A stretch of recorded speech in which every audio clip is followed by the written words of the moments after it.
The drone swept over the Bitterroot Range at first light, its camera capturing mile after mile of granite peaks that rose like broken teeth against a winter sky. The wind was the only sound up here. No roads visible from this altitude. No power lines cutting through the wilderness. Just raw Montana country that made its own rules and enforced them without mercy. 3 pickup trucks sat abandoned in a clearing 8 miles from the nearest maintained road. Their doors hung open like broken wings. Rifles leaned against the hoods, safeties still engaged, unfired. Coffee pooled in the bottom of a mug resting on one tailgate, long since gone cold.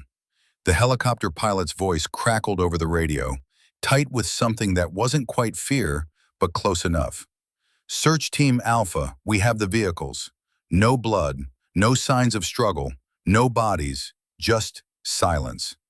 The static that followed felt heavier than it should have. What happened on that Montana mountain over 72 hours in the winter of 2024 was never proven in any court of law. But after that week, after the search teams stopped looking and the case files were quietly closed, no one ever crossed Thea Ashford's fence again. Not once. Not ever. The realtor's office sat at the end of Main Street in Kalispell, wedged between a hardware store that had been there since 1947 and a diner that still served coffee in ceramic mugs. The kind of town where people knew their neighbors, and strangers were noticed before they made it past the second stoplight.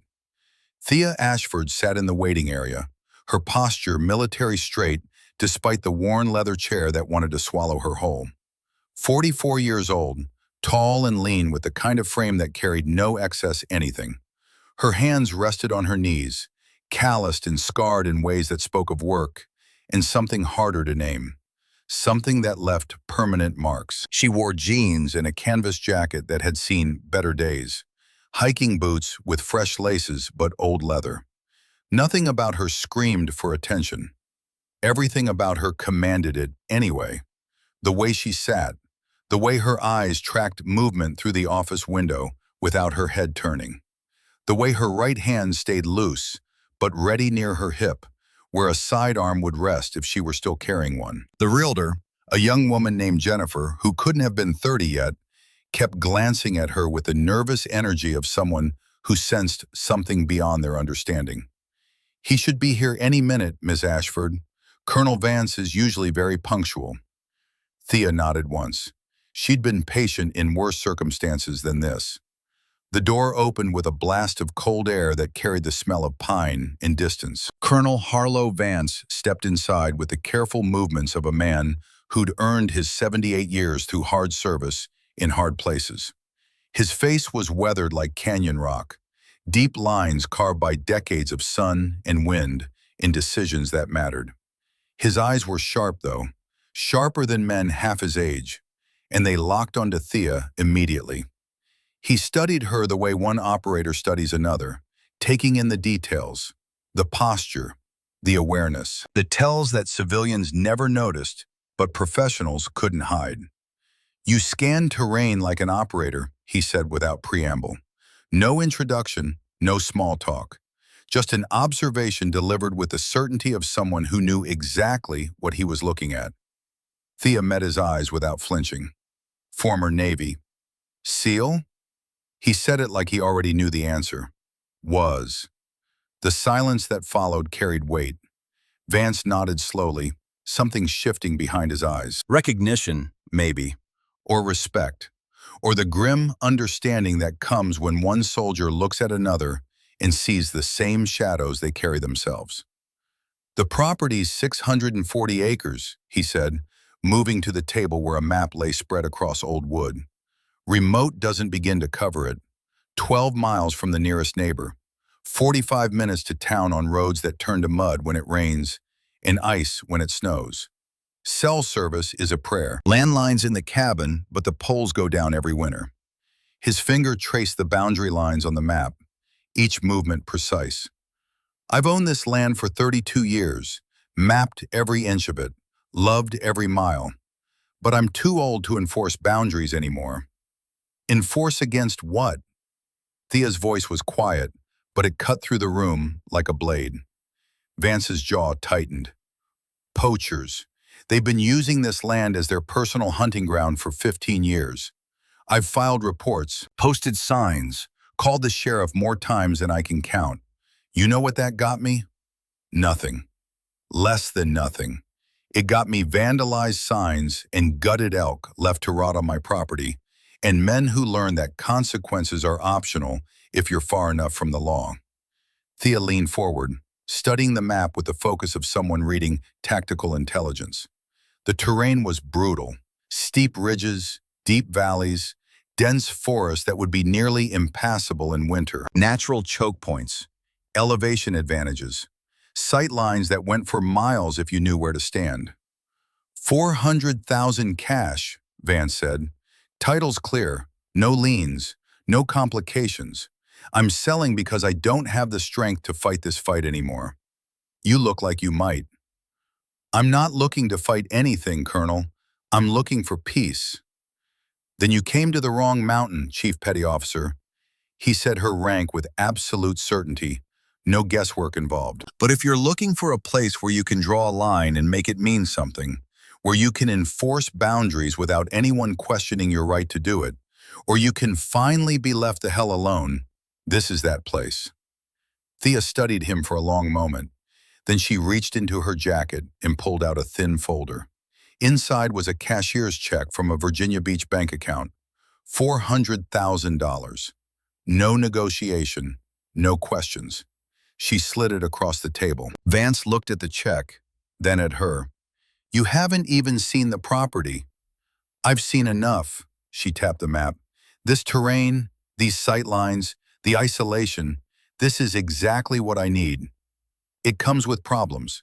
Everything does. Vance studied her face, reading something there that made him nod slowly. He reached into his own jacket and pulled out a set of keys attached to a worn leather fob. But he didn't hand them over yet. Instead, he walked to a filing cabinet and removed a thick manila folder. Survey data, he said, setting it on the table beside the map. Topographic details, elevation measurements, but also something else. He opened the folder. Inside were hand-drawn maps, technical diagrams, calculations in precise handwriting that had faded with age but remained perfectly legible.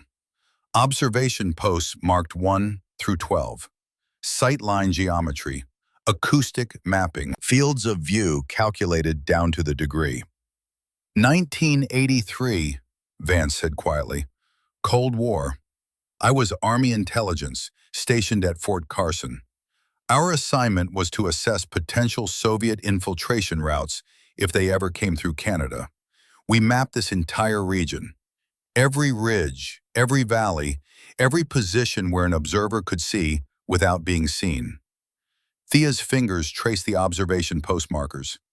These are perfect military positioning. They were designed to spot enemy infiltration. But boundaries are boundaries, Chief Petty Officer. Whether you're watching for Soviets or enforcing property lines, the principles are the same. Know your terrain better than anyone else. Use every advantage. Make the ground itself your weapon. He finally handed her the keys, but his eyes carried a warning that had nothing to do with property values and everything to do with the weight of choices that couldn't be undone. You're running from something, he said, or towards something. Maybe both. Either way, this mountain will keep your secrets, but it'll ask a price for that silence. Everything has a price, Colonel. Yes, the question is whether you're willing to pay it when the bill comes due. Thea stood, gathering the folder and the keys. I've paid prices before. I know you have. Vance extended his hand. His grip was still strong, still steady. If you ever need consultation, you have my number. Old soldiers understand each other, and sometimes that understanding is the only thing standing between doing what's necessary and doing what's legal. Are they always different? In the real world? More often than anyone wants to admit.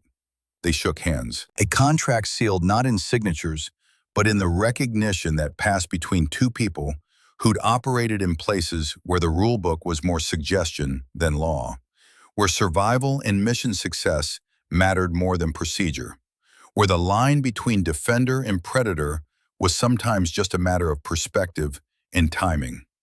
The memory came to Thea that night in the cheap motel room where she waited for the property transfer to process. It always came when she sat alone in the dark, when her hands were idle and her mind had space to wander into places she'd rather it didn't go. Syria, 2017. The city of Raqqa during the final push to retake it from ISIS control. She was 37 years old then, still active duty, still believing that missions mattered, that the work made a difference, that saving lives was worth the cost of taking them. The safe house was 3 stories of concrete and rebar, windows blown out from previous fighting, 9 hostages held in the basement, aid workers, journalists, a French doctor who'd stayed too long trying to help civilians. Intel said they'd be executed at dawn, not as punishment, as propaganda. Their deaths would be filmed and broadcast to prove that no one was safe, that hope was a lie, that resistance was futile. 48 hours to plan, 12 hours to position, 90 seconds to execute. Thea had been on the rooftop of a bombed-out hospital 1,300 meters from the target building. Beside her, Sergeant Dahlia Kincaid lay prone with a spotting scope, reading wind and distance with the precision that came from 3 years of partnership and trust built on operations where failure meant death for everyone involved. Dahlia was 31, sharp as a blade, calm under pressure in ways that made her irreplaceable. She could read wind better than anyone Thea had ever worked with, could calculate corrections faster than most people could breathe, could make the impossible shot seem routine through the quality of her information and the steadiness of her voice. Wind at 6 miles per hour northwest, Dahlia's voice had been steady in Thea's ear, transmitted through the kind of communication gear that didn't officially exist. Range 1300 meters. First target stationary on the roof. Second target pacing the north entrance. Clear to engage when ready. 7 guards visible through thermal imaging. 7 targets. 90 seconds before the quick reaction force would respond. After that, the hostages would be killed out of spite, out of rage, out of the simple mathematics that if they couldn't be propaganda in life, they'd serve as it in death. Thea's world had narrowed to the scope. The Mark 13 Mod 7 rifle steady against her shoulder. 300 Winchester Magnum rounds that could reach across distance and deliver judgment without mercy or hesitation. Her breathing slowed, her heartbeat visible in the crosshairs as a gentle pulse that came every second like clockwork. She found the space between heartbeats, the place where everything stopped, where the world reduced itself to wind and distance, and the simple physics of making metal meet flesh with precision that mattered more than morality. First shot. The suppressor kept the sound manageable, but not silent. First target dropped like a puppet with cut strings. Second shot, 4 seconds later, second target. Dahlia was already calling corrections for the third. Wind shifted, adjust 2 clicks right, third target moving to the east wall. Third shot, fourth, fifth, sixth, seventh, 90 seconds, 7 targets down. The extraction team moved in with the smooth efficiency of men who trusted completely that the way had been cleared, that the threats had been eliminated, that someone they'd never see had made the impossible possible.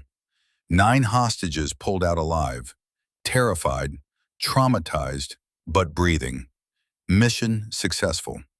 The extraction route had taken them through streets that all looked the same in a city that had been bombed for months. Every building was rubble. Every corner was potential death. Every pile of debris could hide an IED, or a sniper, or a suicide bomber who decided today was a good day to take infidels with them to whatever waited after. The IED was command detonated, hidden in rubble that looked like every other pile of rubble in a city where destruction was the landscape. Someone watching from a window or a rooftop or a basement had waited until the convoy was in the kill zone and pressed the button that changed everything. The blast caught the rear vehicle. Dahlia was in that vehicle. Thea heard it over the radio, the explosion, the screaming, then silence that felt like the end of the world. Dahlia was gone before the medevac arrived. 31 years old, 3 tours, died saving people who would never know her name, who would go home to their families and their lives and their comfortable certainty that the world was generally safe and generally fair, and that bad things happened to other people in other places, but not to them. Thea completed the mission, filed the after-action report, attended the memorial service with the rest of the team, received the Navy Cross in a ceremony she barely remembered because she was thinking about how Dahlia would have made a joke about the dress uniform, about how uncomfortable it was, about how they should issue medals in comfortable clothing, because what was the point of valor if you couldn't breathe while accepting recognition for it? The Medal of Honor nomination had been downgraded to a Navy Cross because the operation was classified and the details couldn't be made public. Because admitting that American forces had been operating in that capacity, in that location, would create diplomatic complications. Because the truth was less important than the appearance of following rules that everyone knew were being broken every day. Thea left the service 6 months later. Honorable discharge, 12 years of active duty, 23 confirmed kills, operations across 4 countries, a commendation that couldn't be displayed, and a friend who couldn't be saved, and a growing certainty that the line between protector and predator was thinner than anyone wanted to admit. She'd bought the most remote property she could find, built a life based on distance and discipline. She hadn't been hiding, she'd been choosing peace. But peace required boundaries, and boundaries only mattered if they were enforced. The cabin sat at the highest defensible point on the property, exactly where Thea would have positioned it herself if she'd been planning from scratch. Clear sight lines down the access road, open meadow on 3 sides that made approach visible from half a mile out, dense forest at the back providing cover and concealment if retreat became necessary. Vance had built well. The structure was solid, stone foundation, log walls, metal roof that would shed snow and survive wind, solar panels for electricity, propane for heat and cooking, a well that pulled water from deep enough that it would never run dry. Inside was sparse but organized, everything in its place, nothing unnecessary. It was the home of someone who'd lived out of a rucksack for years and never quite adjusted to permanence. A hunting rifle hung above the fireplace, Remington 700 in .308 Winchester. Quality optics, well maintained. The action was smooth when Thea checked it, the barrel clean, the stock solid. A weapon that had been cared for with the kind of attention that spoke of respect for tools and understanding of their purpose. She started a routine on her second day, the kind of ritual that kept operators sane, that provided structure when the mind wanted to wander into dark places, that turned discipline into armor against the chaos that waited in silence and solitude. 4 in the morning, she woke without an alarm. Her body knew the rhythm after years of training that had carved it into muscle memory deeper than thought. Coffee made the same way every day. Water measured exactly. Grounds weighed on a small digital scale. French press that required 4 minutes of patience while the extraction happened, and the aroma filled the cabin with something that smelled like civilization. 30 pull-ups on a bar mounted in the doorframe. Her form was perfect. Breathing controlled, shoulders engaged properly. No wasted movement, no struggling, just the smooth repetition of someone who'd done this 10,000 times and would do it 10,000 more. 5 miles running the perimeter of her property, steep terrain that would break civilians, elevation changes that turned lungs into fire and legs into lead. She returned, barely winded, her body remembering what it had been trained to do, remembering that discomfort was temporary, but capability was everything. Firewood chopped with textbook efficiency, each piece the same size, split with single strikes that spoke of practice and strength, and the kind of focus that turns simple tasks into meditation. The wood was stacked in geometrically perfect rows against the north wall of the cabin, where it would stay dry through winter, where it would be ready when needed, where order imposed itself on chaos one log at a time. Every Sunday morning, the rifle came down from above the fireplace, disassembled, cleaned, oiled, reassembled, like a ritual from another life, like a promise to something or someone that maintenance mattered, that readiness mattered, that just because she'd left the service didn't mean the service had left her. She never hunted, never fired the weapon except to verify zero once a month. But the ritual remained because some disciplines were too deep to abandon, and some skills were too important to let atrophy. Topographic maps covered the table by lamplight in the evenings. Vance's survey data spread across old wood, elevations marked in pencil, sight lines calculated with a protractor and straight edge, notes in the margins in handwriting that was small and precise. The handwriting of someone who'd spent years recording information that mattered, that could mean the difference between mission success and catastrophic failure. She walked her property line every morning, not jogging, walking, moving with the economy of motion that suggested years of physical discipline in places where wasted energy could be fatal. Each fence post was checked, each sign was inspected. Everything was documented in a weathered notebook she kept in her jacket pocket. Date, time, condition, observations.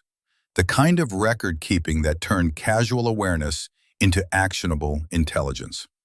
On day 12, she found the first boot prints crossing her boundary line near the eastern ridge. Thea stopped. Her face showed nothing, but her mind shifted into a different gear, one that civilians didn't have access to, and most veterans tried to forget existed. She photographed the prints from multiple angles, using a digital camera with GPS coordinates embedded in each image. Latitude and longitude down to the second. Time-stamped, elevation recorded. Evidence collected with the precision of someone building a case or gathering intelligence or preparing for something that hadn't happened yet but would. She measured the stride length with a tape measure. 32 inches. Male, approximately 6 feet tall, heavy build based on the depth of impression in the soft earth. Moving with confidence, not caution. Someone who felt entitled to be here, who saw boundaries as suggestions rather than law. She sketched the tread pattern in her notebook. Vibram sole, common work boot, worn on the outside edge, suggesting the wearer's gait favored the outside of the foot. Details that meant nothing now, but might mean everything later. Then she moved on. No confrontation. No immediate response, just documentation and patience, and the understanding that information gathered properly now saved lives later. Hers or someone else's. Time would tell which.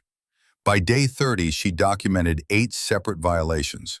Always the same tread pattern, always crossing at different points along the eastern boundary, always moving with the confidence of someone who'd been doing this for years and had never faced consequences worth remembering. Thea posted additional signs. Professional grade, weather resistant, impossible to miss unless you were choosing not to see them. Private property, no trespassing, violators will be prosecuted.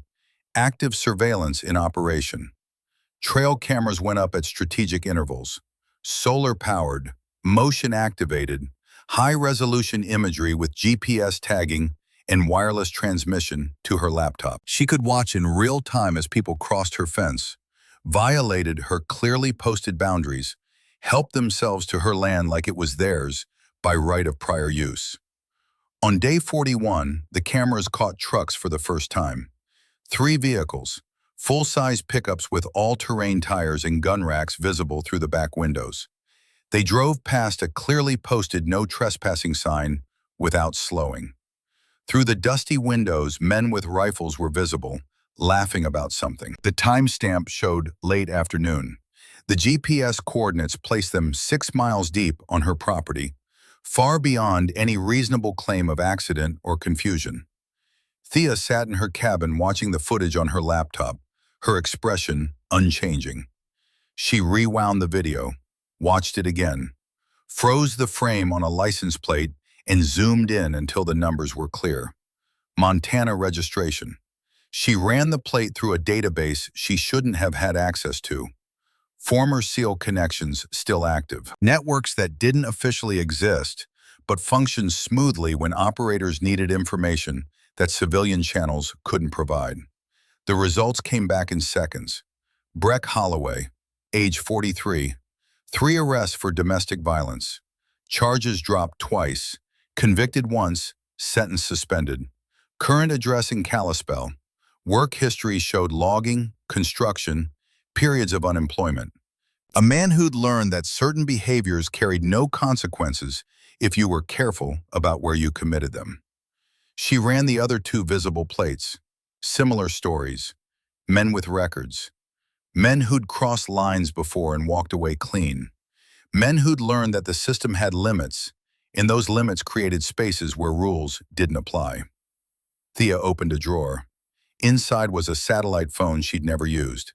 It sat in its original packaging, the battery charged, the account active. A connection to a world she'd left behind. A lifeline she'd kept just in case. She stared at it for a long moment. Her hand hovered over it, fingers twitching slightly. Then she closed the drawer without picking it up. Instead, she opened another notebook. This one was different from the documentation log. This one was filled with entries dating back weeks, names when she could identify them, vehicle descriptions, patterns, timing. She'd been watching them long before they knew she existed. At the bottom of the latest page, she wrote a single line in careful script.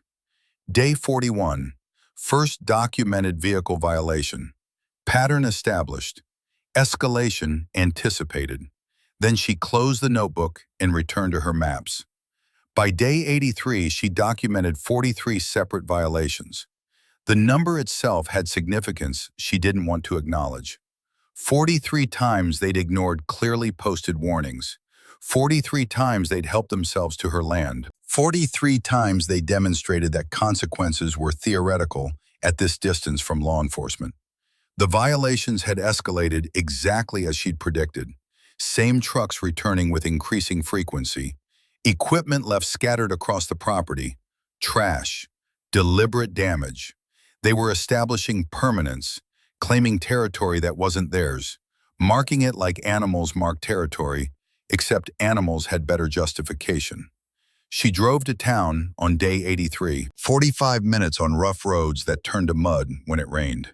The sheriff's office was small, understaffed, overwhelmed by a county too large and too empty for adequate coverage. Deputy Marcus Hayes was in his late 20s, tired eyes suggesting too many shifts and not enough support. He looked up when she entered, his expression already preparing for disappointment before she'd said a word. Thea approached the counter and slid a folder across. Inside were printed photographs, license plate numbers, timestamps, GPS coordinates, documentation organized with military precision, evidence collected with the understanding of someone who knew how to build a case. 5 men have been on my property 43 times in 3 months, she said, her voice quiet and controlled. Names and addresses are in there. They're poaching. They're vandalizing. They've been warned repeatedly. Hayes glanced at the paperwork with the expression of someone who'd seen this before and knew how it would end. He flipped through a few pages, his face showing nothing but professional courtesy stretched thin over institutional exhaustion. I'll add it to the report, he said. Sheriff Talmadge can probably send someone up next week when he's back from training in Billings. Next week? Hayes looked uncomfortable. It's a big county, ma'am. Resources are stretched thin. He suggested, carefully, that maybe she should consider selling. That was rough country for someone alone. That property had always been trouble. The isolation, the distance from help. Most people would find it overwhelming. He caught himself mid-sentence, realizing how it sounded. For what? Thea asked, her voice still quiet. Hayes backtracked.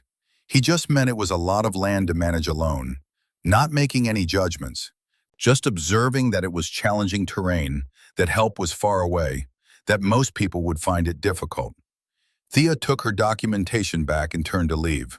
Her voice was quiet when she spoke again. I'll manage it.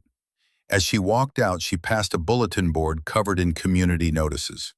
Among the flyers for yard sales and lost pets was a missing person poster that made her stop. Gerald Pritchard, last seen hiking the Sentinel Range 6 months ago. The photograph showed a man in his 50s, smiling, healthy, wearing expensive hiking gear that marked him as someone who'd bought equipment, but not necessarily experience. Thea studied the poster for several seconds. Her expression shifted in a way that was difficult to read, something between recognition and decision. She knew what happened to people who underestimated mountains, who thought preparation was optional, who ignored warnings because they'd never faced real consequences. The trail camera had caught him last summer, disoriented, moving in circles. His GPS had failed, or he'd never learned to read a map properly, or he'd simply made the kind of mistake that happens when people think technology replaces skill. She'd watched him through binoculars from observation post 7, watched him stumble, watched him fall, watched him crawl toward the ravine that would take him another 300 feet down into terrain where search teams would eventually find his body, but not for months, not until spring melt revealed what winter had hidden. She'd done nothing, made no call, offered no help. He'd crossed her clearly posted boundary. He'd ignored her signs. He'd chosen to be there despite warnings. And mountains didn't forgive stupid.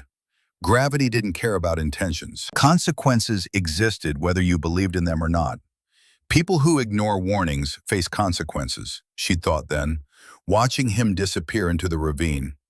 I didn't make this mountain dangerous. It was dangerous before I got here. It'll be dangerous after I'm gone. All I did was post clear notice of the danger. What people do with that information is their responsibility, not mine. She'd walked away, back to her cabin, back to her routine, back to the discipline that kept the darker thoughts at bay. Now, looking at his missing person poster, she felt nothing but the cold certainty that some lessons come with prices attached. And sometimes the bill is paid in full, whether you're ready or not. She left the sheriff's office without another word. Day 147 changed everything. The trail cameras caught movement at 11:53 p.m. 3 trucks rolling past the clearly posted "No trespassing" sign without slowing. Not 6 miles in this time, 200 yards from her cabin. Close enough that she could hear their engines. Close enough that she could hear their voices. Thea sat motionless in the dark cabin, curtains closed, watching through a narrow gap as spotlights swept across her walls. 5 men. She recognized their voices from the audio her cameras had captured over months of violations. Breck Holloway was laughing. "Let's see if the bitch comes out." Someone urinated on her porch. The sound was deliberate, performative, a dominance display designed to humiliate, to mark territory, to demonstrate that they could do whatever they wanted, and she was powerless to stop them. Another spray-painted profanity on her shed, the hiss of the aerosol can loud in the night air. Deliberate vandalism, destruction of property not because they needed anything or gained anything, but because they could. Because consequences were theoretical, and law enforcement was hours away, and 5 men with guns facing 1 woman alone meant the mathematics were simple and the outcome certain. Spotlights swept across her windows, engines revved, 20 minutes of deliberate intimidation designed to frighten her into leaving, to make her understand that she wasn't welcome in her own home. That boundaries meant nothing when you had numbers and distance from law enforcement and absolute certainty that you could do whatever you wanted without anyone making you stop. Inside the dark cabin, Thea sat motionless. Years of training had taught her that movement meant death in certain circumstances, that patience was a weapon, that stillness could be more powerful than action if you chose your moment correctly. She didn't move, didn't react, just watched with the patience of someone who'd spent weeks in hide positions, waiting for the perfect shot, who understood that the person who moved first often lost, who knew that fear was a tool, and right now they were teaching her what fear looked like from the receiving end. Except she'd been afraid before, real afraid. The kind of fear that came with incoming fire and IEDs and operations where one mistake meant everyone died. This wasn't fear. This was education. They were teaching her exactly who they were, exactly how far they'd go, exactly how much they respected boundaries and warnings and law. After 20 minutes, the trucks left, engines roaring in triumph, their laughter echoing across the mountain as they drove away certain they'd made their point, certain she'd understand the message, certain she'd pack up and leave like Vance had, like anyone sensible would when faced with superior numbers and the reality that help was theoretical and consequences were optional. Thea stepped outside after their taillights disappeared. The damage was documented methodically. Photos from multiple angles, measurements, notes written in the same careful handwriting that filled all her notebooks. Evidence collected with the precision of someone who understood that documentation mattered, that proof mattered, that building a case required attention to detail most people never developed. Then she went back inside. This time, when she opened the locked case under her bed, she removed items with deliberate precision. The tactical vest came out first. Its faded insignia caught the lamplight for just a moment. A SEAL trident worn from years of use.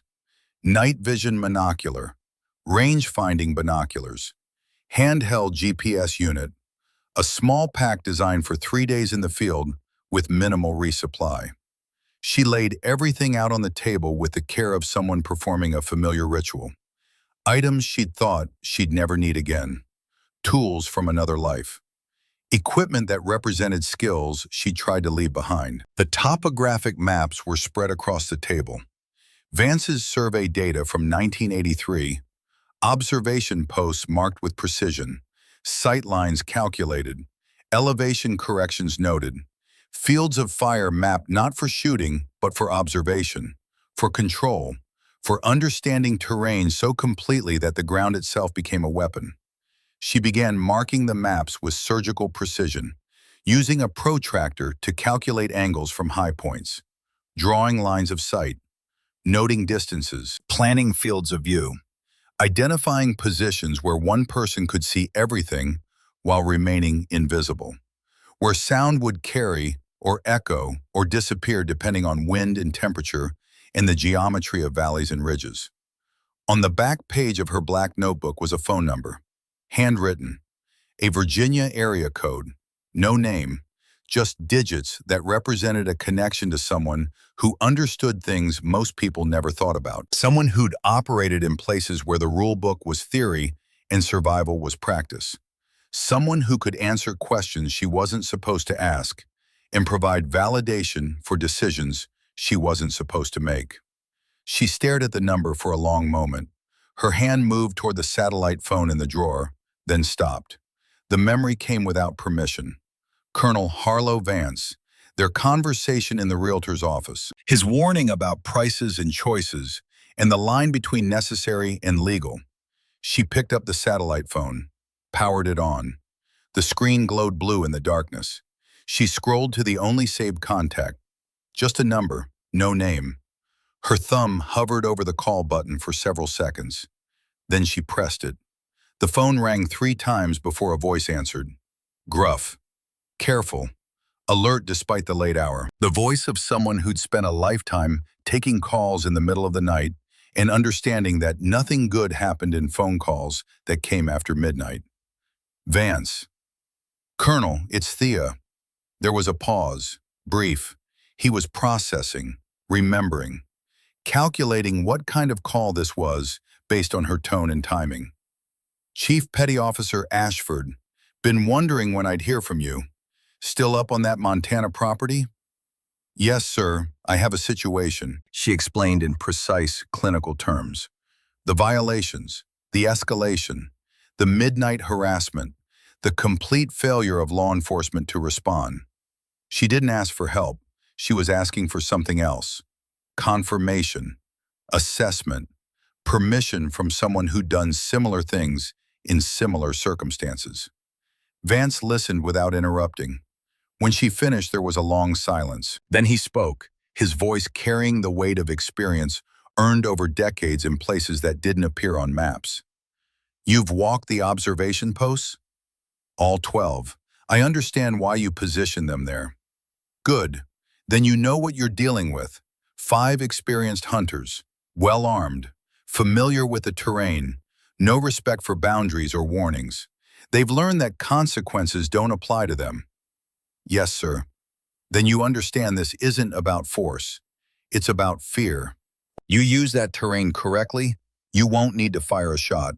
Make them believe something is hunting them. Make them panic.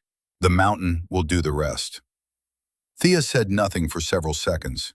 When she spoke, her voice was quiet. Is it defense if they die? If they're on your land after documented warnings and direct threats? If law enforcement refuses to respond? If you never touch them, never fire at them? Vance paused. I'm not a lawyer, Chief, but I spent 30 years in situations where the law didn't reach. What I can tell you is this. Boundaries matter. Fear is a weapon. And terrain is your greatest advantage. What those men choose to do with their fear is their responsibility, not yours. The call lasted 4 minutes.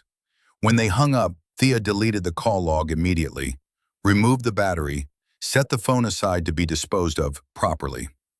Later, when this was done, when the boundary had been established and enforced, when peace had been secured through whatever means peace required, at the bottom of a fresh page in her black notebook, she wrote in careful script, Day 147, all warnings exhausted, proceeding with territorial defense. She set her watch alarm for 4 in the morning. Then she sat in the dark cabin and waited for dawn.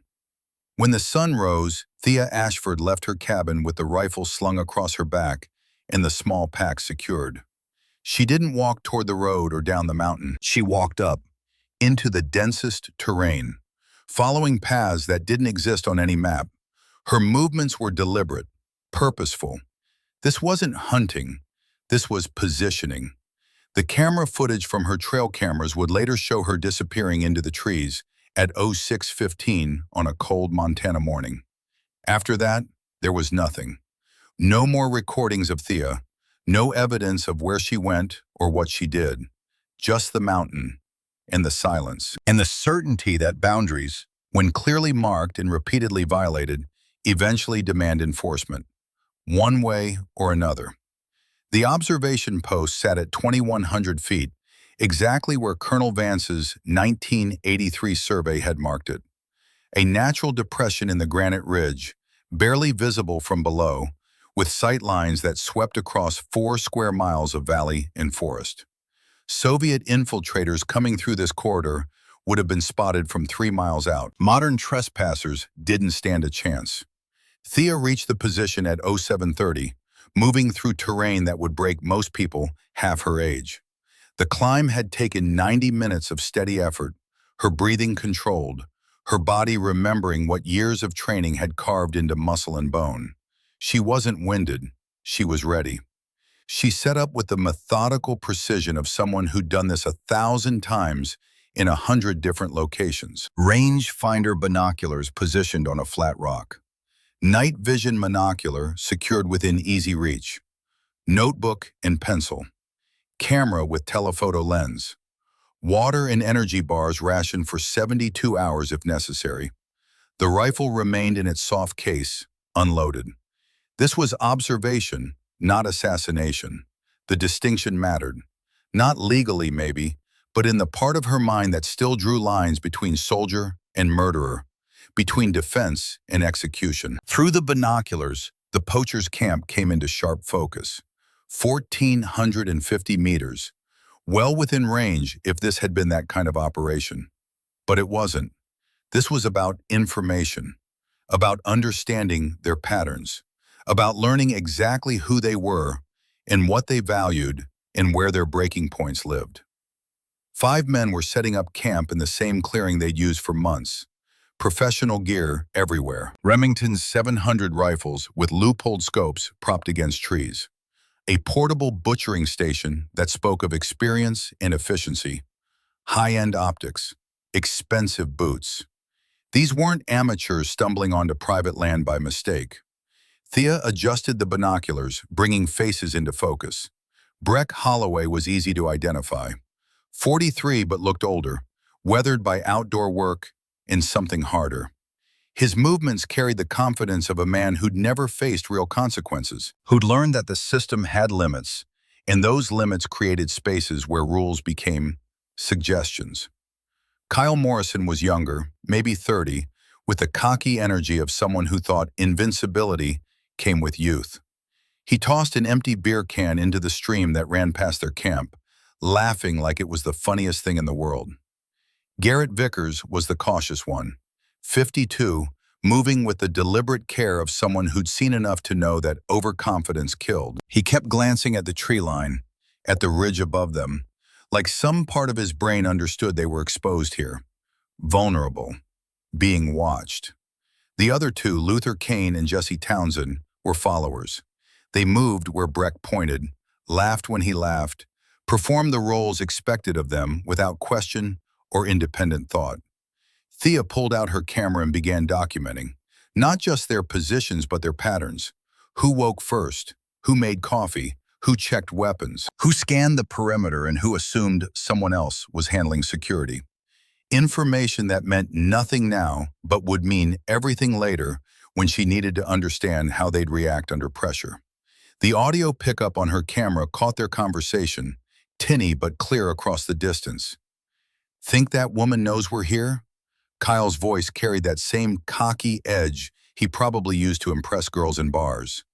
Breck laughed, gutting an elk with practiced efficiency. "She's probably in town crying to the sheriff again. Like that's gonna do anything." Vickers looked up from the fire he was building. "Those new signs said armed surveillance. Maybe we should—" "Bluff," Breck cut him off. "One woman alone on 600 acres? She's got nothing. Sheriff's 4 hours away on good roads. We've been running these mountains for 15 years.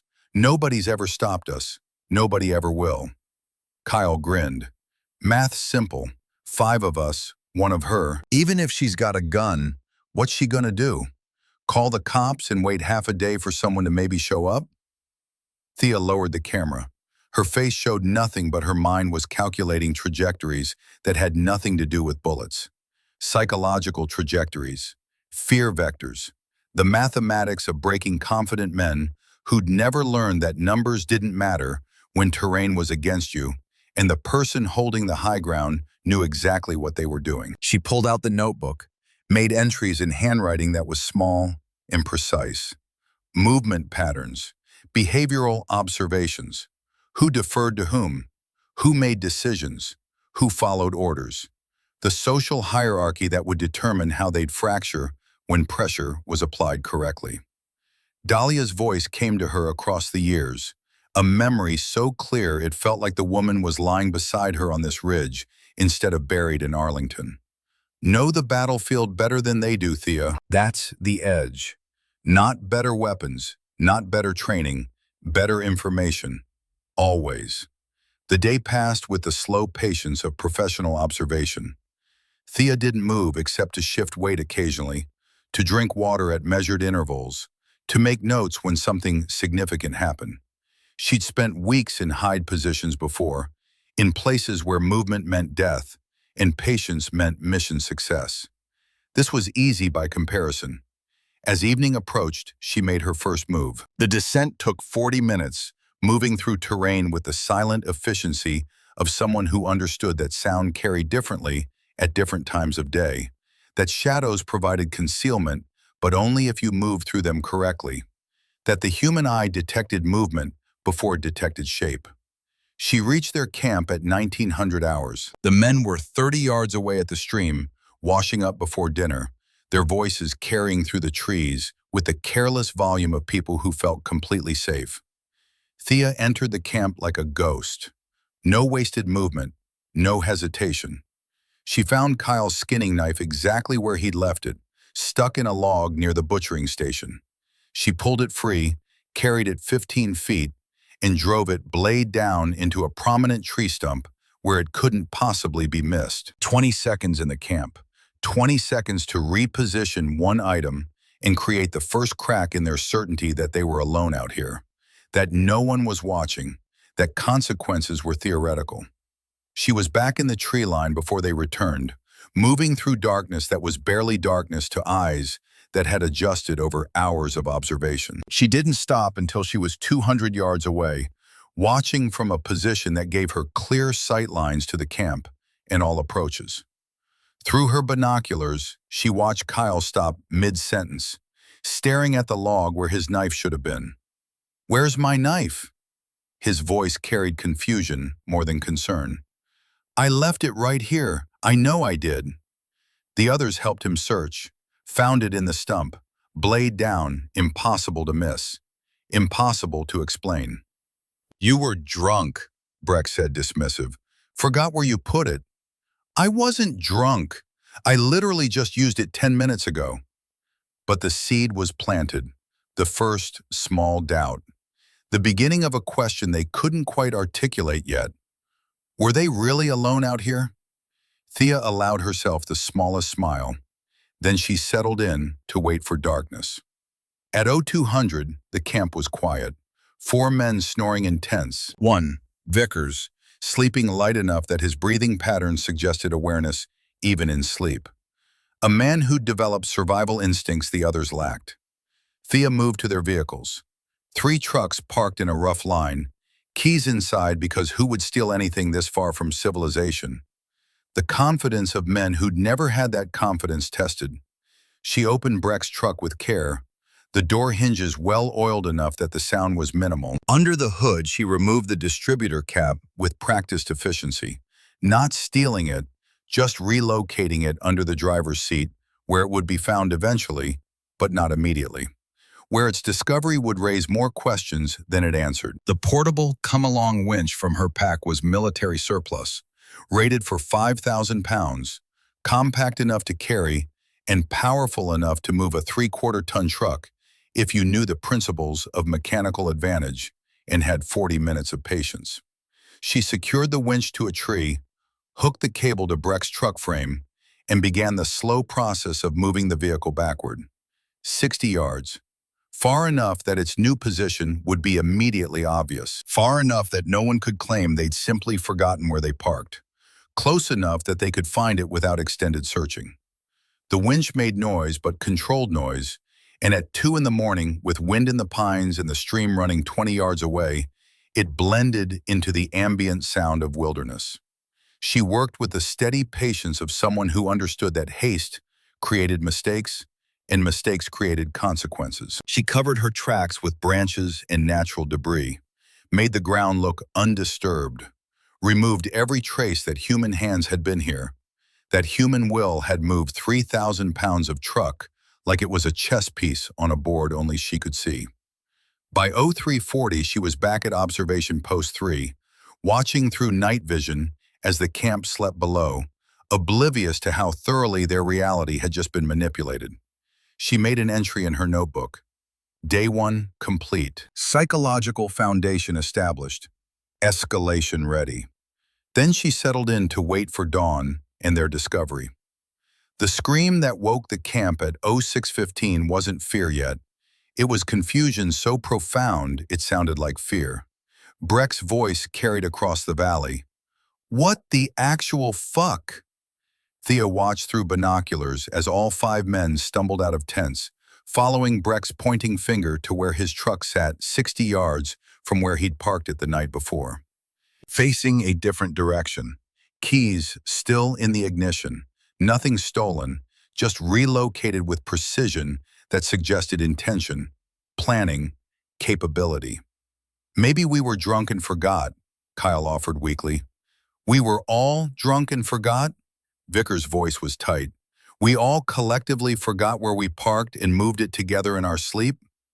Breck walked the perimeter, looking for tracks, looking for evidence, looking for anything that would explain this rationally. He found nothing because Thea had left nothing. "Someone was here," Vickers said quietly, "in our camp, while we slept." Luther Kane checked his GPS unit, preparing to mark the location for later reference. Found it sitting on a prominent rock 100 yards from where he'd left it. battery removed, placed so obviously it couldn't be missed. Luther held it up, his hands shaking slightly. This was in my tent. In my fucking tent. I had it right next to my sleeping bag. The implication hung in the cold morning air. Someone had been close enough to hear them breathing. Close enough to reach into Luther's tent while he slept. Close enough to kill them all, if that had been the intention. Maybe we should, Jesse started. No, Breck's voice was sharp. We're not running. But his eyes told a different story. They kept scanning the tree line, looking for movement that wasn't there, seeing threats in every shadow. The conversation that followed was exactly what Thea had calculated. Confusion, disagreement, the first fractures in group cohesion. Kyle wanted to leave. Vickers strongly suggested leaving. Breck refused to be intimidated by, as he put it, some woman playing games. We'll split up, Breck decided. Cover more ground, find her, teach her what happens when you fuck with us. Thea lowered the binoculars. And there it is, she thought, the fatal mistake. Splitting your force in unknown terrain against an enemy who holds every advantage. She moved before dawn the next morning. Higher elevation, broader coverage. Observation Post 7 gave her sight lines that covered all 3 exit routes. From here, she could track all 3 groups simultaneously. By mid-morning, they'd split into 3 groups. Breck and Vickers together, Kyle alone, Luther and Jesse paired up. Classic tactical error, dividing strength, multiplying vulnerability. Thea tracked Kyle first, young, confident, alone, the easiest target for a lesson in humility. She positioned herself 500 yards ahead of his movement, in a section of forest where the acoustic properties created interesting effects. Sound bounced off rock formations in ways that made echoes seem like separate sources. Wind through a particular canyon created tones that sounded almost like voices if your brain was primed to interpret them that way. Kyle moved through the forest with his rifle ready, but his attention scattered. Checking his phone every few minutes despite no signal, glancing over his shoulder, starting to understand, maybe, that confident and safe weren't the same thing. Thea didn't need to make sound. The terrain did it for her. His footsteps echoed off granite faces, bouncing back at angles that made it seem like someone was pacing him 30 yards to the left. When he stopped, the echo stopped, but a fraction of a second later, creating the impression of something trying to match his rhythm and failing. She watched through binoculars as Kyle's head snapped left, right, scanning for the source of sounds that were his own movements, reflected back at him by geology and physics. He pulled out his radio. "Guys, I think something's following me." Breck's voice came back, crackling with static and irritation. "It's an elk, probably. Stay calm." "It's not an elk. It's matching my pace." "Then it's your imagination. Focus." But Kyle's breathing was accelerating. Thea could see it from 500 yards out. The physical signs of fear taking root. Elevated heart rate, rapid breathing, the beginning of panic response that would build and build until rational thought became impossible. When Kyle started moving again, Thea shifted to a different position, one that put her downwind. The breeze carried her scent toward him, human smell in wilderness, and his brain registered it even if his conscious mind didn't quite process what it meant. He broke into a jog, not running yet, but close. The jog of someone whose body was preparing for flight, even while his mind insisted everything was fine. Thea let him go, tracked him back toward camp through her binoculars, watched him arrive, pale and shaking, insisting something had been out there, insisting he'd heard it, smelled it, felt it, watching him.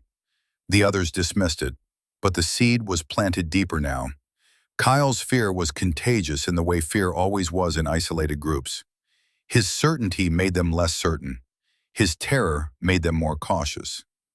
Vickers was glassing a distant ridge through binoculars when Thea gave him his lesson. She positioned herself 800 meters out on a granite outcrop that caught the afternoon sun perfectly. She waited until his binoculars swept past her position, then used her own rangefinder to create a deliberate reflection. Scope glint. The unmistakable flash of glass catching light, the signature that snipers learned to avoid and that observers used when they wanted to be seen. She watched Vickers freeze, watched him drop behind cover with the speed of someone whose body remembered training or combat or enough hunting to know that being in someone's crosshairs was bad, regardless of who was behind the scope. He radioed Breck immediately. "She's out there! 800 meters, North Ridge! I saw scope glint!" Breck's voice came back. "What direction exactly?" By the time Vickers looked again, Thea had moved. The ridge was empty. No glint, no movement. Nothing to see except rock and pine and shadows. But Vickers had seen it, had felt the absolute vulnerability of being observed through magnified optics, had experienced for just a moment what it felt like to be prey instead of predator. The effect on camp morale was immediate and profound. Arguments broke out. Accusations flew. Kyle's encounter couldn't be dismissed anymore because Vickers had seen something too. Luther wanted to leave. Jesse agreed. Even Breck's confidence was showing cracks. "One more day," Breck insisted, but his voice carried less certainty than before. "We find her. We deal with this. We don't let some woman scare us off our own hunting ground." "It's her ground," Vickers said quietly. "Legally, we're trespassing." "Fuck legal. We've hunted here 15 years. But the group dynamic had shifted. Thea could see it through her binoculars. The way they clustered closer to the fire. The way weapons stayed closer to hand. The way eyes scanned tree lines instead of focusing on conversation. Fear had entered the equation. Not overwhelming yet, not panic, but present, growing. A living thing that would feed on itself if given the right nutrients. As darkness fell on day 2, Thea made her final preparation. Tomorrow would be different. Tomorrow would require a decision about how far she was willing to go. Tomorrow would determine whether this ended with them leaving scared or with something darker, something permanent. She thought about Dahlia, about Syria, about 9 people saved and 1 person lost, and whether the mathematics of life and death ever balanced, or if the scales were always tilted toward tragedy. She thought about the poachers laughing as they vandalized her home, about their certainty that consequences didn't apply to them, about 43 documented violations and a legal system that couldn't or wouldn't respond. She thought about Gerald Pritchard, the hiker who'd ignored warnings and died in a ravine while she watched through binoculars and did nothing. "What they choose to do with their fear is their responsibility," Vance had said, "not yours." Thea made an entry in her notebook. Day 2 complete. Fear established. Tomorrow, escalation to decision point. She loaded her rifle for the first time since entering the mountain. Not to fire at anyone, but to fire. To give fear a voice. To make the invisible threat audible. To push confident men past their breaking point and see what choices they made when panic overrode training and terrain became enemy. The .300 Winchester Magnum rounds slid into the magazine with mechanical precision.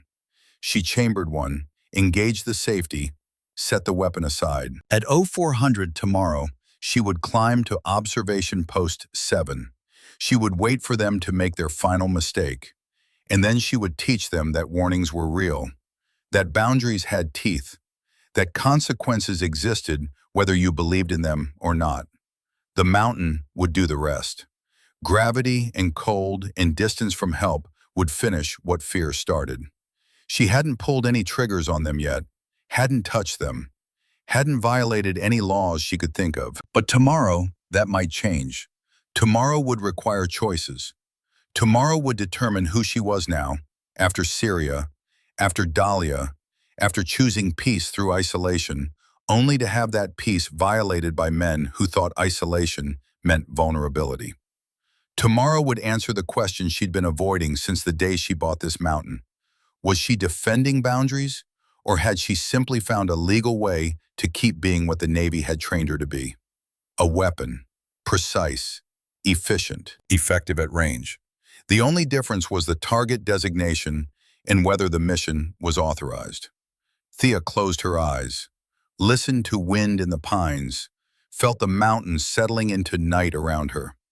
Tomorrow, decision point, one way or another, the boundary would be enforced.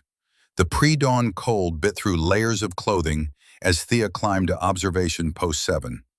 Her breath came in controlled clouds, visible in the dark, each exhalation measured and deliberate. 4 in the morning, the mountains silent except for wind and the distant sound of water running over stone. She reached the highest point on her property at 0530. The position Vance had marked as primary overlook in his 1983 survey. From here, every exit route was visible. Every approach could be monitored. Anyone trying to leave her property would pass through sight lines she controlled absolutely. The rifle came out of its case. Thea performed the ritual check with hands that remembered the sequence from 1,000 repetitions.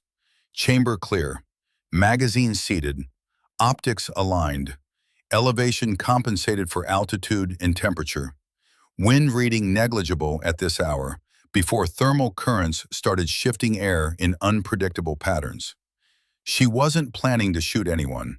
The distinction mattered legally, mattered morally, mattered in the part of her mind that still believed lines existed between soldier and murderer, between defense and execution. But she was planning to shoot, and that was different enough to require acknowledgement. Through the scope, the Poachers' camp came into sharp focus.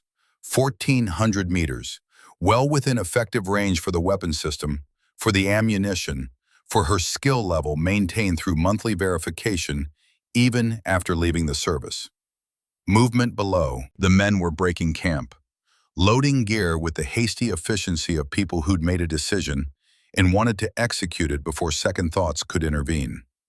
Thea adjusted the scope, bringing faces into clear resolution.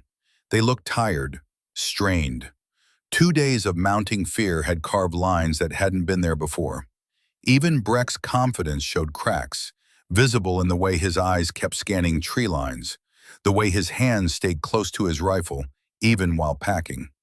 But he was still there, still refusing to leave, still insisting on one final patrol along the fence line, one last assertion of dominance, one more demonstration that he wouldn't be intimidated by a woman alone on a mountain. Pride, the thing that killed operators, the thing that turned tactical retreat into fatal delay. Vickers was arguing, his voice carrying across the distance even without audio equipment. "We should leave now, Breck. Something's wrong here." "Nothing's wrong except Kyle being a pussy and you letting imagination run wild." Breck's voice was loud enough to echo off granite faces. "One more sweep. We check the fence line. We confirm she's just bluffing with those surveillance signs. Then we leave on our terms, not hers." Kyle looked like he wanted to vomit. Luther and Jesse just looked tired and scared and ready to be anywhere else. They split into 2 groups, Breck and Kyle heading toward the western fence line, the others staying with the trucks, ready to leave the moment Breck gave the word. Thea tracked them through the scope. Watch them approach the boundary marker she'd posted 2 nights ago. New sign, professional grade, impossible to miss. Private property, armed surveillance, lethal force, authorized trespassers will be prosecuted. Breck read it with visible contempt. Then he ripped it down, tearing the metal sign from its post, and threw it into the brush. Kyle's voice was barely audible. "Let's just go, man. Please, let's just go. After we teach her a lesson about posting bullshit threats." That was the moment, the point where Thea's decision crystallized from possibility into action. They'd had every chance, 43 previous violations, clear warnings, legal notices, law enforcement notifications.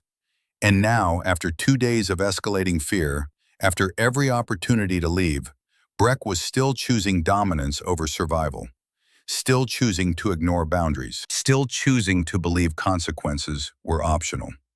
Thea calculated wind, distance, trajectory, but not to them, never to them. That line she wouldn't cross. Wouldn't need to cross.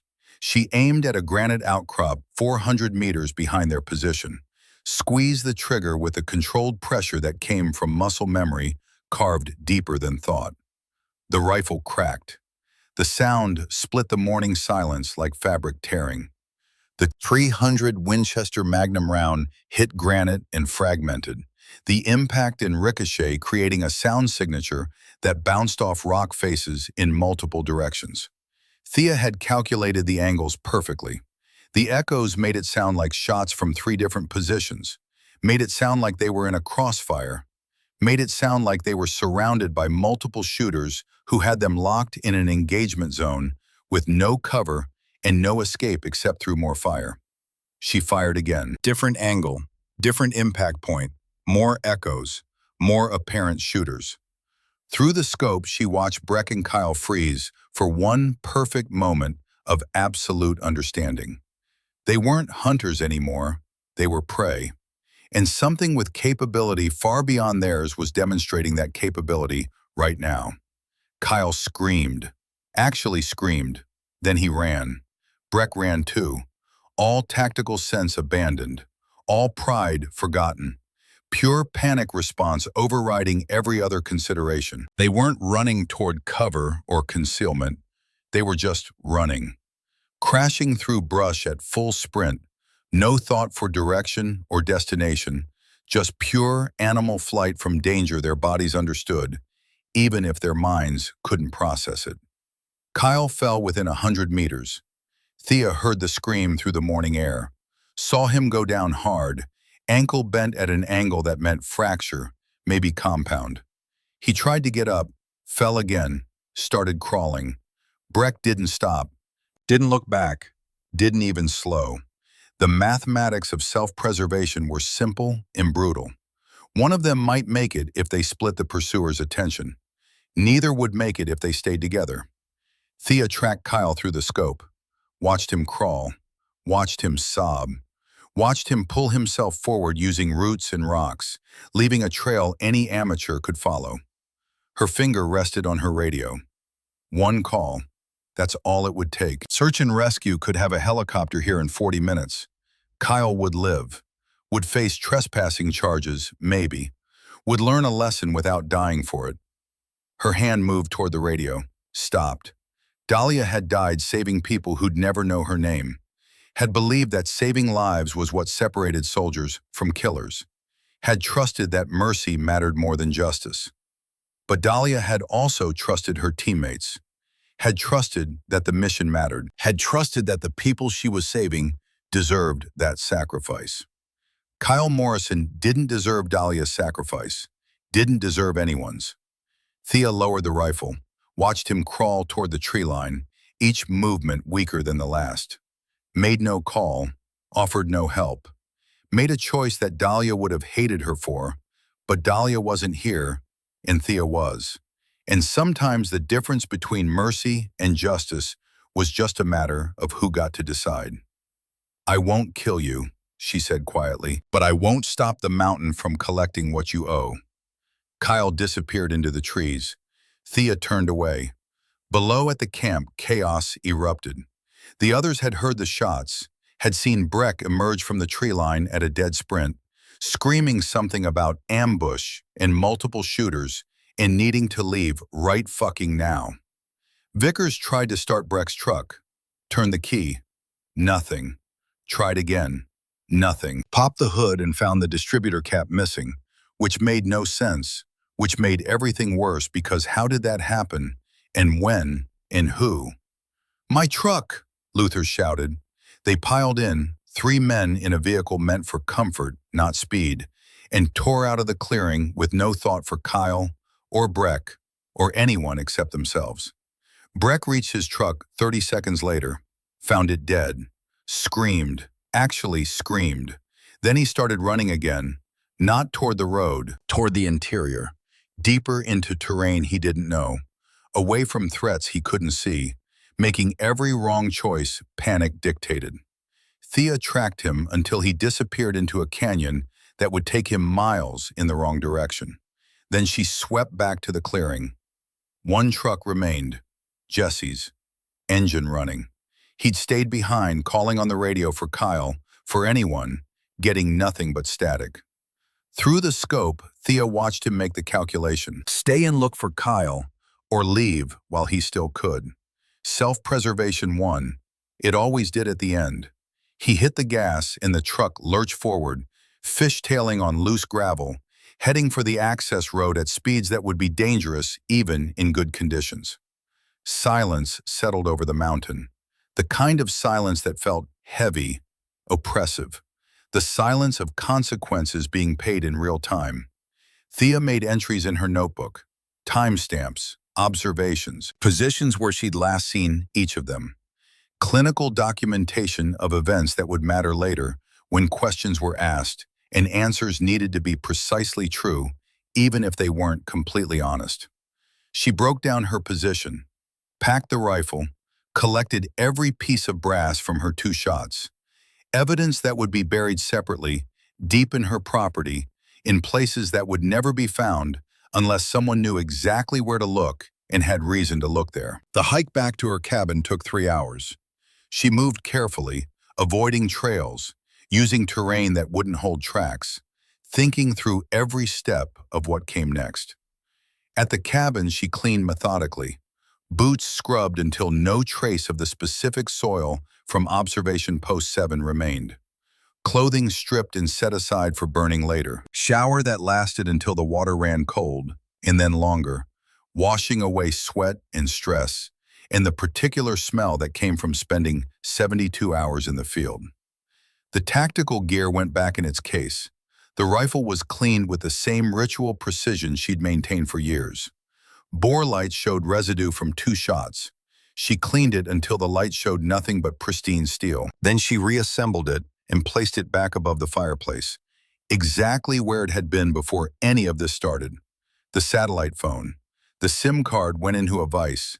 Thea crushed it into fragments too small to recover data from.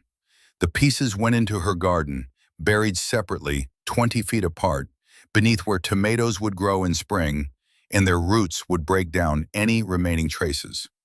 The notebook entry was simple. Day 150, property survey completed, all boundaries secure, returned to normal operations. She made coffee, sat on the porch, watched the sun climb higher while her hand stayed steady around the ceramic mug. In the distance, the sound of helicopter rotors, search and rescue mobilizing. Someone had made a call, reported missing hunters. The machinery of law enforcement and emergency response was spinning up, would be here within hours, would have questions that needed answers prepared in advance. Thea rehearsed those answers. Simple, truthful in the way that truth could be selective without being dishonest. She'd stayed in her cabin after the harassment, for her safety, as any reasonable person would. She'd heard helicopters, assumed someone was in trouble, had documentation of previous trespassing if that was relevant. Perfect, defensible, impossible to challenge without evidence she'd made certain didn't exist. By noon, Sheriff Garrett Talmadge's patrol vehicle appeared on her access road. Thea watched it approach with the same calm she'd maintained through firefights and operations, where one mistake meant everyone died. This was just another operation. Different rules, same principles. Know your story, stick to your story, don't volunteer information, answer questions directly but minimally. Talmadge stepped out of his vehicle with the careful movements of a man who'd learned to read situations before committing to them. 64 years old, Gulf War veteran, eyes that had seen enough to recognize when something didn't add up, but not enough evidence to prove it. "Ma'am," he approached with professional courtesy. "Sheriff Talmadge. I served in the Gulf War, 90 to 91. Thea set down her coffee. Chief Petty Officer Ashford, retired, Iraq and Syria. Something shifted in Talmadge's expression. Recognition between people who'd operated in places where the rulebook was theoretical. "Then you understand duty and consequences." "I do, Sheriff. We're looking for 5 missing hunters. Last known location was this general area. Have you seen anyone on your property in the last few days?" Thea walked into her cabin and returned with her laptop. Open the folder marked Documentation, Trespass Violations. 43 entries, times, dates, GPS coordinates, license plates, everything organized with military precision. She clicked to the midnight harassment video. Let it play. Talmadge watched without expression as spotlights swept her windows, as men urinated on her porch, as their voices carried clear and ugly through the audio. Let's see if the bitch comes out. The video ended. Talmadge's jaw was tight, but his voice stayed professional. You filed reports about this. Multiple times. Law enforcement was unable to respond due to distance. Thea pulled out her physical documentation folder. Printouts, photographs, a case built with the understanding that documentation mattered, that proof mattered, that establishing a pattern was essential to any defense. After this incident, she continued, her voice perfectly calm, I remained inside my cabin for my safety. I didn't see them leave. I didn't see them return. I heard helicopters this morning and assumed someone was in trouble. Talmadge studied her face, reading her the way she was reading him. Two operators trying to understand what the other knew and what they could prove, and where the lines were that couldn't be crossed, even if everyone suspected they'd already been crossed. Mind if I look around? I'd prefer a warrant, but if it helps find them faster, you're welcome to search. The perfect answer. The answer of someone with nothing to hide, someone cooperative, someone whose only concern was being helpful. Talmadge searched for 30 minutes, found a cabin that showed every sign of a woman who'd stayed close to home. Clean floors despite mud season. No recent tracks through the house. Boots by the door were clean and dry. Rifle above the fireplace smelled of oil, but a bore light test showed no recent firing residue. The tactical vest was under the bed in its case. Dust on the case suggested it hadn't been opened in weeks. Night vision equipment showed dead batteries. Everything exactly where it should be for someone who owned surplus military gear, but hadn't used it recently. The notebook on the table was marked Trespass Documentation. The final entry was dated the night of the harassment.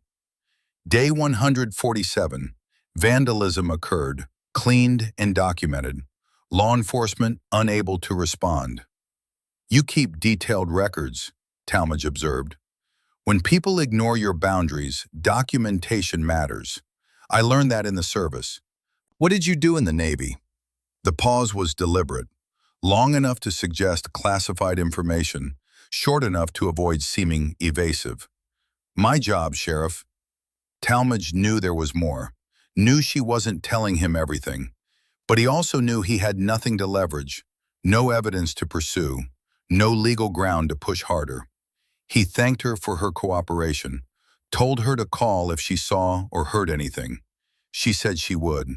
They both knew she wouldn't need to. As his vehicle pulled away, Thea returned to her porch. The coffee was cold.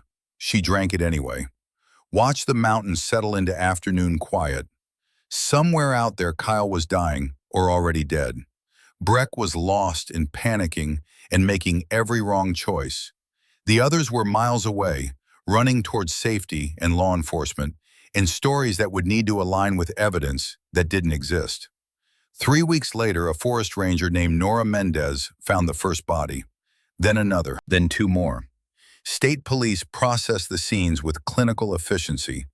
Dr. Margaret Brenner, the medical examiner, delivered her findings to a conference room full of law enforcement who already suspected what she'd confirm. Primary cause of death, hypothermia and exposure. Contributing factors, exhaustion, dehydration, injuries consistent with falls during rapid movement through rough terrain.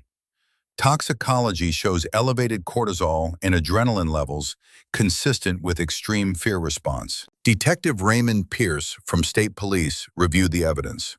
No gunshot wounds, no defensive wounds, no signs of physical assault. These men died running from something, but that something left no physical trace. Where did they die?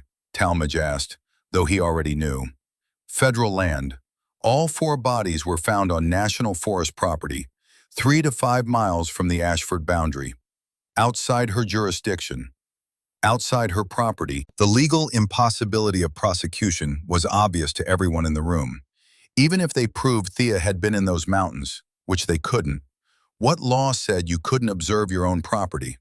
What statute prohibited frightening trespassers who'd ignored 43 documented warnings? 6 weeks later, Jesse Townsend's body was found 18 miles away across the Montana state line. Bear scavenging was evident, but the medical examiner determined the predation was post-mortem. Hypothermia had killed him first. The wildlife had just taken advantage of opportunity. All 5 deaths were ruled accidental.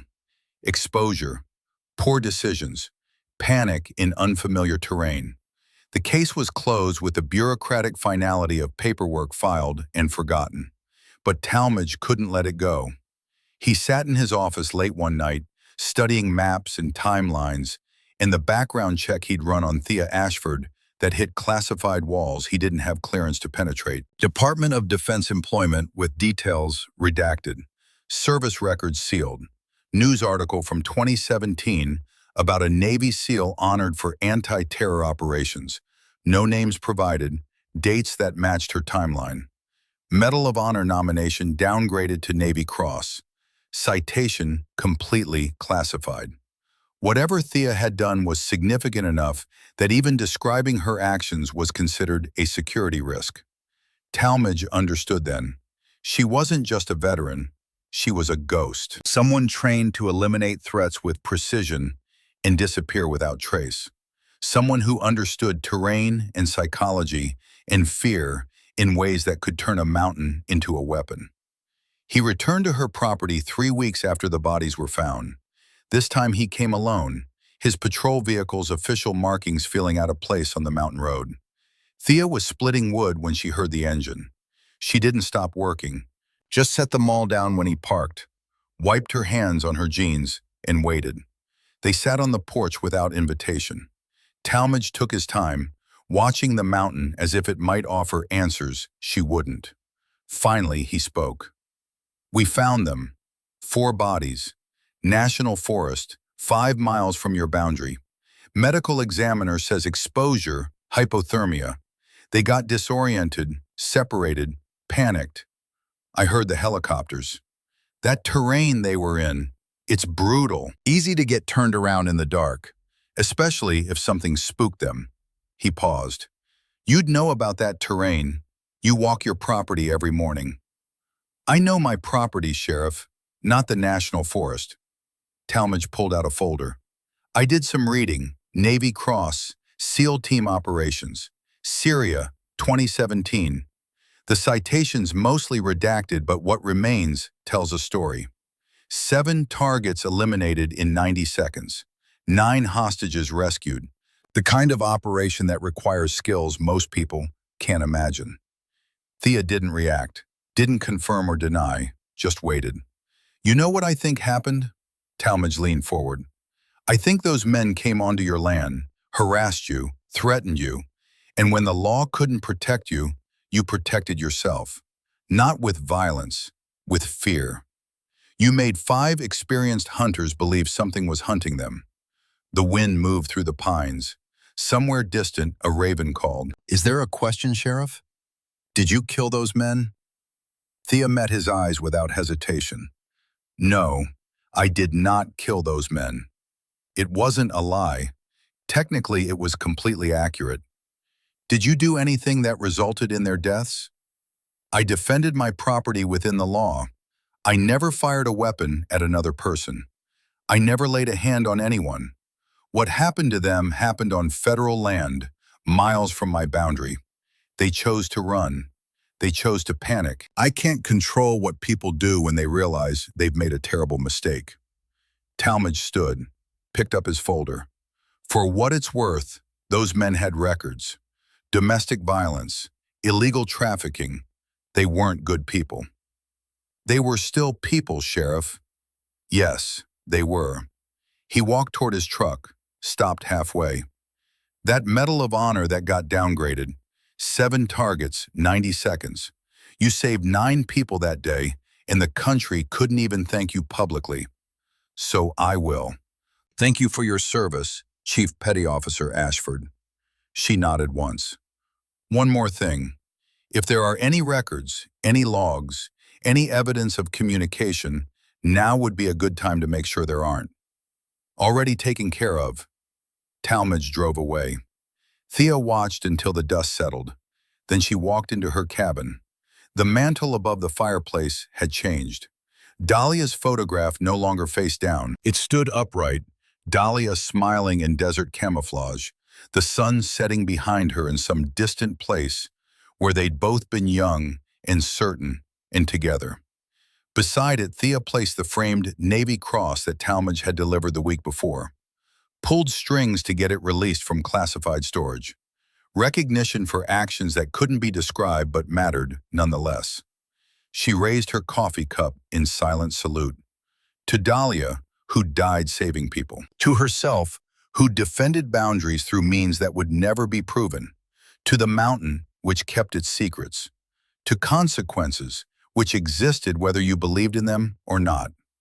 6 months passed, then 12, then 18. Sector 7 showed 0 poaching violations. 600 consecutive days without a single incident. The first time in over a decade. Wildlife returned. Elk migrations resumed their traditional routes. Wolf packs reclaimed territory they'd abandoned. Bird populations increased. Plant diversity improved. The mountain was healing in ways that could be measured, but not fully explained. County Fish and Wildlife sent a formal letter thanking Thea for her cooperation in conservation efforts. The irony wasn't lost on her. Local bars filled with stories, hunters planning routes that swung wide around her property, new hunters asking why, veteran hunters explaining in tones that suggested the story had been told many times and would be told many more. That woman bought a mountain, posted clear warnings. 5 men thought warnings were suggestions. The mountain taught them different. Unofficial signs appeared along the fence line, not Thea's work. 5 men ignored warnings. 5 men died. Don't be number 6. She didn't remove them. They served a purpose. One morning, Colonel Harlow Vance's truck appeared on her access road. Monthly visits had become routine. Friendship built on understanding that didn't require words. They sat on the porch with coffee in comfortable silence. Finally, Vance spoke. Dahlia would be proud. You used your training to defend, not destroy. I let them die. No, you let them face consequences. There's a difference. Hard lesson for them. Harder for you to live with, but necessary. He sipped his coffee. You've earned your peace, Chief. Guard it well. The mountains settled into spring. Snow receded from the lower elevations. Wildflowers emerged. Deer grazed in meadows without fear. Thea walked her property line each morning. Not paranoia, ritual. The fence post stood straight. The signs remained intact. Not one had been damaged in 18 months. The boundary held because people understood it was real. Because consequences had been demonstrated. Because warnings had been proven to have teeth. On a morning in late spring, Thea stood at Observation Post 7 with coffee and the sunrise. Not checking sightlines anymore. Not planning fields of fire. Just watching the mountain wake up to another day of peace she'd paid for in ways that would never appear in any official record. The boundary markers stood straight. The signs remained intact. The fence line held because people finally understood that warnings weren't suggestions, that boundaries weren't negotiable, that consequences existed whether you believed in them or not. She thought about Dahlia sometimes, about Syria and 7 targets and 9 people saved, about whether the line between protector and predator was as clear as she'd once believed, or whether it had always been blurred and she'd just been too young to see it. She thought about Kyle and Breck and the others, about whether she defended her boundary or simply found a legal way to keep being what the Navy had trained her to be. A weapon, precise, efficient, effective at range. The answer, she decided, didn't matter. What mattered was that she'd drawn a line and made it mean something.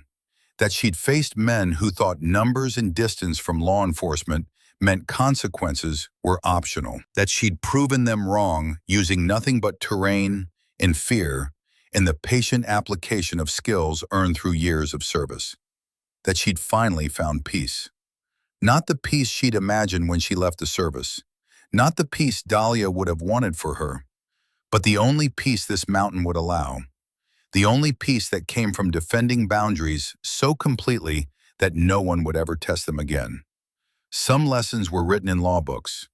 Others were written in mountains. Thea Ashford had bought 640 acres of wilderness and learned which kind of lesson lasted longer.